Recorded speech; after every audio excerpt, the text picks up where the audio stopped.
In this lecture, what I'm going to do is I'm going to give you guys kind of the 1,000-foot view of what communication is. I'm going to talk about the different types of communication. You can see I've got them written up here on the board already, and we're going to talk about that in just a second. And then I'm going to jump in and we're going to start talking about different communication mediums. Now, a medium is a type of channel or a type of communication method, all right? So we're going to talk about different things like emailing, we're going to talk about face-to-face contact, video conferencing, video like what you're watching right now, and we're going to talk about the effectiveness of each one of those and when you might want to use those. As I said, again, this is the 1,000-foot view. What we're going to do is I'm going to have a bunch of videos that will come after this explaining more in depth on each one of those. I mean, obviously we're going to talk about the communication method of face-to-face. There is so much happening with face-to-face, it's not even funny. So I'm going to have a section where I'm going to go over body language, I'm going to go over tones, I'm going to go over just certain or ways of talking and things like that for face-to-face. And then we're going to get into written stuff. We're going to talk about like technical writing, things like that. But this is the 1,000-foot view. And it's going to we're going to kind of, get more specific all the way throughout this module, all right? So to begin with, like I said, there's different types of communication. Now, you guys use these on an everyday basis already, but maybe you're not using them as effectively as possible or as effectively as you could, right? So number one is always going to be our speaking skills. Now, verbal could be, again, face-to-face. It could be talking one-on-one. It could be talking to a crowd of 50 people. And it could be also talking on the phone or video chat, okay? This is always going to be number one, mainly because it is your most practiced skill. So verbally, you're always going to do the best. Also, what we're going to get into when we talk about different types of mediums, we're going to talk about how a verbal usually works in two directions. But we'll work on that. We're going to talk about active listening, stuff like that. And that really comes into the verbal section, okay?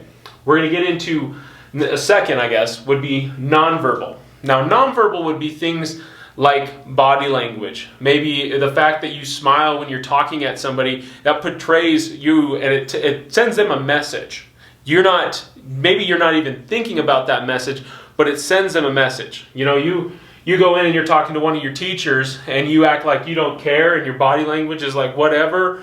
We're going to get into this one a lot more. Again, there's a video going to be about nonverbal communication and stuff like that, but there's a lot that's happening there. Just, you got your arms crossed, things like that. Also, you could be doing verbal communication of just how you're dressed. You could also be doing sign language is kind of a weird one because it kind of actually can go into both of these.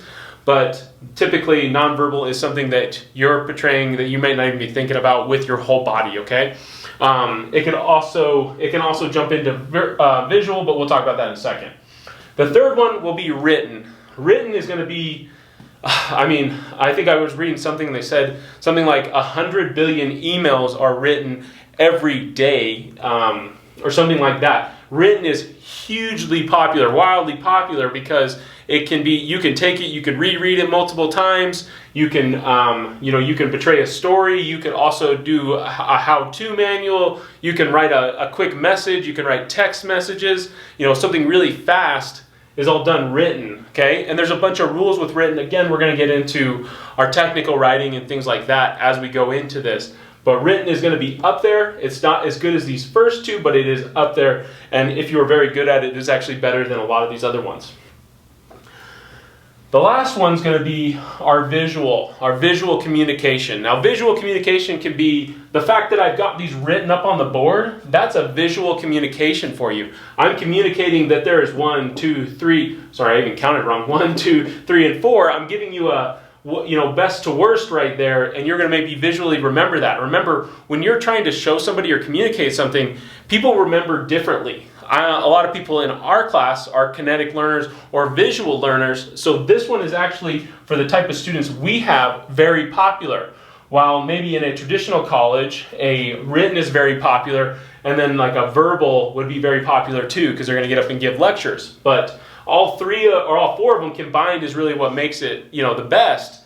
But a visual A visual communication would be something like up on a board like this. It might be like a pictorial, like a 1, 2, 3 type step thing. It could also be, I could put in pictures into our canvas. Those are all visual communications. I'm communicating something to you using visual aids, okay? I could also do some sort of how-to. These videos could be one, but typically when you're saying visual, that means there's no verbal along with it, and I like to do both, okay? Because that is like number one, okay? So let's move on and let's talk about different types of mediums. So the means of communication are kind of gauged in different ways. You're going to see some people gauge them as rich and lean, and then you'll see people gauge them as rich and lean, but then they'll have another category as it's like high, medium, or low, okay? Now, I've kind of set up the list of the different items, so we're going to go over here in a second, and I've kind of set them up from being the best down to the worst. But so there's not really like a gauge. I don't want you guys to think of that like any one of these is bad type of channel. They are specifically used in different situations, and that's really what we're going to talk about is when would be the time to use those and when would be maybe a different time to use those, okay? But none of these are bad. Well, I put text messaging on there. That will always be bad as far as business communication or professional communication, okay? But it's still a way of communication. It's not even a bad way of communication. It's just not very professional. But don't think any one of these is bad. They're just used in different places in different ways, okay? So the first one I want to point out is going to be face-to-face.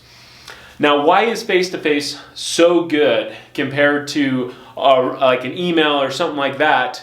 And the main reason is it's two directional. So if you were to think about it like there's two people and we're going to communicate something, one person could be talking to that person, and when that person maybe does or doesn't understand, he could go ahead and turn around and ask another question back. So there's two-way communication going on with a face-to-face conversation, okay?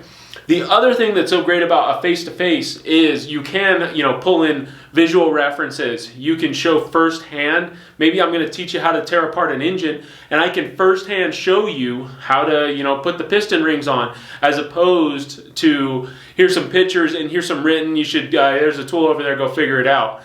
Typically, it doesn't work out as good, but somebody can maybe get going on that, and they're going to have some questions. And they're going to come back and forth, okay? There's also a ton more to do with face-to-face.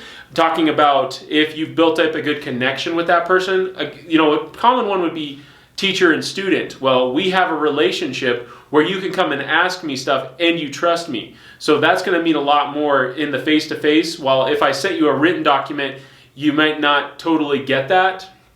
The second thing is you can understand my emotions, I guess. You can understand that I'm happy to be working with you. I'm excited to come help you, things like that. Or if I was in a bad mood, you could also, be feeling that a little bit too. So maybe that could be good or bad. I used to have a friend who told me sometimes you just have to yell at people for them to get it. And it's because in that face-to-face situation, they needed that. Most of the time you don't want to yell at people and you don't yell at people. But maybe sometimes you have to be more confident, more forceful, and more assertive, okay? So, and that really comes through. All of those things come through with face-to-face plus that two-directional, okay? I'd say most of these can be two-directional, but not all of them are easy two-directional, okay? So the next one would be a video chat, and I am kind of anti-video chat. If you were to think about pre-recorded lecture and video chat as the same thing, they're not really the same because a video chat, again, has two-directional. Me and you could be on a Zoom meeting or a Google Hangout, and I can tell you something, you can turn around and ask me a question. So there is that. The thing I hate about them is I hate the delay. It drives me nuts. I hate that I can't see the whole room. I hate that the way people treat video chats is a little bit different. So I noticed this because I take college classes that do video broadcast quite a bit, and what happens is you'll get a guy who sits there and plays on his cell phone the whole time and doesn't pay attention to it. He doesn't have the same respect as that face-to-face. If somebody's talking to you one-on-one, you're going to pay a lot more attention to it because you have respect for that person. You don't want to show them you don't care. Again, your body language, right? So that happens a lot with video chats. Now, with what we're doing right now, where I am pre-recording these messages or these videos, these lectures to you, is different. It's one way. You can't stop the video and ask me a question because I'm not really here right now. You could potentially, you know, call me, write me an email or something like that, or we could meet after you've watched the whole thing, but in the moment, you cannot ask that question, okay? So that's in the same category, but again, it's a little bit different. These lectures are going to be more in the presentation, and we're going to talk about that in 1 second. So remember, it still has that multiple communication lines, directions, I should say, but it's different. You're separated. There is a communication barrier, a technical barrier there that's not really seen, but creates problems. Okay, so it's not as good if you can be in the room and talk to somebody. Most of the time when you're teaching, it's the best. Most of the time when you're going to have those. Another one is like if you're going to have like a tough meeting where you want to portray your emotions, you want to show them that you're not mad or something like that. Per se, you're going to do an annual review with somebody. You wouldn't want to do an annual review over video chat. It already seems less classy. It seems like you're not as invested. While the face-to-face is like, no, it takes your time, it's important. And then again, if it was a bad meeting, let's say it was a bad annual review where you had to, tell them they got to pick it up and they're having some problems. Well, you can really on the face-to-face be like, hey man, I'm seeing some problems. You can show that emotion. You can show that you care a heck of a lot easier face-to-face than in a video chat. You lose a little bit of that too, okay? Phone calls would be our third one, a teleconference or something like that. This one would be one of those. The problem with, let's say, a phone call is you can't always pick up all of my emotions. A lot of times people get on the phone and they start multitasking and they're talking on the phone but they're doing something else. And again, you're not focused on what's happening. You can't use visual aids. It's harder to portray the emotions. It doesn't look like it's as important, again, because it's just a phone call. If it was really important, you'd have met face to face, right? So think about it like that. If it's something that you can meet face to face, I would recommend you try, okay? Phone calls will become very important, and so would video chats become very important if there's a long distance. So let's say you needed to communicate with somebody who is in a different country. He's across the sea, and you needed to talk to him. That's where the video chats become really important. I know I do some video chats and some phone calls with a lot of students that are out in Windover, and those ones, it's like I can't drive 90 miles to go and have a 10-minute conversation. So we do a lot of stuff via those two communication methods. It's not as good, but it's what's possible, okay? So that's why I do those. Now, presentations. Presentations are good. Again, we're gonna go back to video presentations and in-person presentations. Now, an in-person presentation would be by far number one, a lot better of the two, okay? The good thing about the in-person presentation is, again, a student could go and ask a question, or a team member could be like, hey, wait a second, I don't understand what I'm supposed to be doing, and you guys could then have a face-to-face dialogue while there's more people in the room, okay? Now, with the video presentations, you're allowed to, you just are unable to stop the video and ask me a question, so that's why they're a little bit down, okay? The reason I put presentations down lower than, per se, like the face-to-face, because in reality, you are face-to-face. The problem is, let's say I'm having a presentation and there's 25 to 50 people in that room. Not everybody's going to understand something, and they might have a question, but all of a sudden they're afraid to ask a question because they don't feel like it's a smart question. You also run into things like groupthink, which is where you can ask a question to like a whole group of people, and one person says, well, it's this way, and everybody will agree with him because it's the group consensus, okay? There's I'm going to get into that one a little bit later, but groupthink is a very bad thing, and something you should stay away from. So that's why it's not always good to be in a group. But again, going back to it, it's bad if you're talking to 50 people at once. There is that face-to-face, but they cannot communicate back to you, okay? So whenever possible, you want to try to be on one-on-one. But sometimes you need to get a message out there to 50 people at one time, and maybe it's going to be of easier quality or easier I guess less complicated, let's say. So and when you're picking the things, you're like, oh, this is going to be a really hard thing to show somebody. I want to make sure I'm with each person face to face. While maybe it's something that's really easy, I do it in a presentation. Or maybe it's, I want to bring up an issue I'm seeing and I don't want to single somebody out, so I'm going to do it in a presentation. While if I did it face to face, that person would be singled out, and maybe he needs to be singled out, or maybe you just wanted to let him know, hey, I've been seeing this, maybe work on it. It's not as important. This is a lot more serious, okay? So again, these are your rich types of medium. They're rich because they can get the most information and they can have the most impact, okay? It does not make them greater or better or whatever, okay? It just makes them different, okay? Now we're going to talk a little bit about lean. So this one will be lean. It's not quite as rich, I guess, with that communication amount of information you're able to get out. The number one lean communication thing you're going to be seeing is emailing. Now, emailing does have a person. A lot of these are written communications, as you can see. Written communication is great because written communication has a record. If you're talking one-on-one to your boss and he tells you to go out there and do something and it blows up in your face and it doesn't work out, there's no proof that he told you to do that. Okay? If he writes you an email and tells you to do something, there's proof that that happened. Companies have gone down because there was proof that they were doing something illegal because it was in emails, okay? So it's very important, and that's why you get into people don't want to give their personal information in emails, things like that. Emails are probably the best in a quick communication method that is written. Like I said, emails, there's like 3 billion of them a day that are sent in the world because it's really easy to write something and send it to somebody who is maybe across town in a different country. You could potentially have a group meeting going on via email and having a lot of people communicate all at once. Or you could communicate something maybe kind of different or difficult using email. Why would email be bad? Again, there is a two-way communication, but it takes a long time, okay?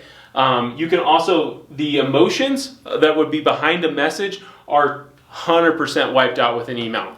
You have no clue if the person is maybe mad at you. You have no clue if you've done wrong. Maybe you write something and say, hey, I don't want it done that way. The person might take it as, oh man, I screwed up, and all of a sudden he's worried about losing his job or something like that, okay? This is a highly professional way. It's a good communication method for sending stuff back and forth. We're going to talk a little bit later about technical writing, so you don't want to get overly wordy, things like that. In emails, you want to kind of keep it down to the bare minimum. When you're sending those emails, you want to keep your personal stuff out, things like that, because it is more professional. Now, a letter/memos, let's call them, okay?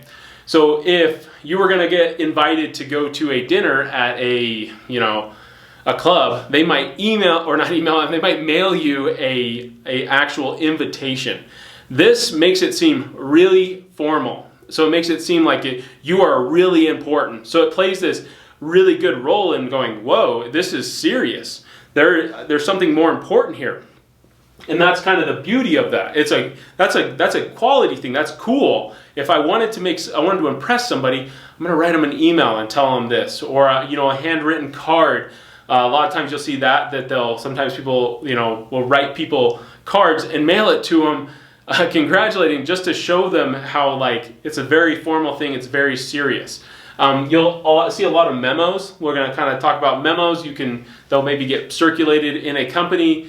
Maybe there's a new policy, so they write it in a memo and send it out to everybody. Again, communication's bad. There's no second way, or there's no second direction, let's say. There's no circular motion there. You can't ask a question about a memo because usually the memo came from some HR guy who maybe is in a different state or different country, so that's, again, there's a breakdown there. And it's just that memo's just being dispersed. So again, you can't ask questions. It might be, again, it's probably going to be written as like a technical writing thing, so it's not going to have all the information there. It's going to have just what you needed to know. So memos are good for showing how serious it is again, but not for getting out a ton of information or answering every little question, okay? And typically they're like one page. There's things like, there's a lot to go into memos. We're not going to get too much into memos because that's not really specific towards technical fields. And neither is writing letters, but you might get one written at some time, you never know. A lot of times you'll see companies will write like birthday cards, things like that to each of their employee, and they're trying to show you how important you are to that company, and that's why they do it that way. I put texting on here. Texting is a communication method. We'll talk about texting and instant messaging kind of as the same thing. They really are. One's just at a computer while one is on your phone, and you can even, I think you can even instant message from your phone. This one's good. I think people get a little bit confused. If you're talking, you have to know who you're talking to. You know your audience at that point. You don't want to be sending jokes or memes or, you know, a bunch of smiley faces and stuff to your boss, because he's going to be like, this guy's a little bit immature, things like that. So text messaging is okay, and again, there's a record so you could go back and check things, but it is not the preferred method of professional communication. So if you use text messaging, know your audience, be very careful with that. There's also some stuff with, you know, it's not, you know, people get in trouble because they try to, you know, maybe they get their like a phone number and they're texting in a company, and then they're joking around, and all of a sudden it becomes improper, or they start having problems that it wasn't right to be talking about something, or it breaks some code of ethics type thing, and now there's text message proof. So I would highly recommend not doing much text messaging in a work environment, okay? Not that it's bad. The last one I have here is a spreadsheet. So if you guys don't know this, a spreadsheet is going to be, typically it's a bunch of columns and rows with numbers and data in those rows and numbers. It's not very good for somebody who doesn't know what it is. So if you use those a lot, you know, maybe you've learned how to use them, they're great, but if somebody just hands you a spreadsheet with, say, the financials of a project, you're not going to know how to read it possibly right off the bat. Maybe it is something that you could pick up and you could spend 30, 40 minutes and look at and figure it out, or maybe you have some experience with spreadsheets and you're able to do that. But that takes a previous knowledge. So again, maybe a spreadsheet matched with some face-to-face explanation is really powerful, but a spreadsheet by itself is a pretty lean method of communication. Now there's a couple more that I have left out on this list. The reason I did that is because they're not so specific to what we're doing, and they're really kind of blurry on what's the difference between like a Facebook Messenger and an email. There's not a heck of a lot of difference, other than I would not be using a Facebook email to communicate with somebody in the workforce or in your company. It's just not professional, right? So all of these things are used in different ways, and we're gonna dig into each one of them a lot more, but kind of knowing the difference of why these ones would be better for something and these ones would be slightly different, not worse, but different, and why you might want to write emails. I write a lot of emails to my boss because I want clarification and I want it in writing. I don't want to go up and talk to him and I think we're together on something, and then I leave and it turns out it's wrong, and we go back and, well, he's like, he doesn't even remember that conversation, okay? So that's kind of one thing to protect yourself a little bit, is emails are good for certain things. It's not bad to do emailing. You're going to want spreadsheets. You're going to have to use spreadsheets. You're going to need them. You're going to need that kind of, I'm trying to think of the word, organization in your job at some point. So you do not want to not use spreadsheets. They're just going to be good if you pair them with face-to-face or a video chat or something like that. In reality, a spreadsheet would be kind of like a visual aid. If you're gonna be working face-to-face, it always helps to have some visual aids and some nonverbal type communication there with spreadsheets or a PowerPoint, things like that. So I hope that kind of cleans up some communication things. Like I said, we're going to dig a lot more into this as we keep going. We're going to talk almost each one of these specifically, and we're going to talk about multiple parts to each one. Specifically, we're going to be talking a lot about face-to-face. We're going to talk a little bit about video and a lot about emailing, okay? And technical writing on top of that. So let's go ahead and you guys can move on. I hope you enjoyed this, and I hope you got a lot out of this talk.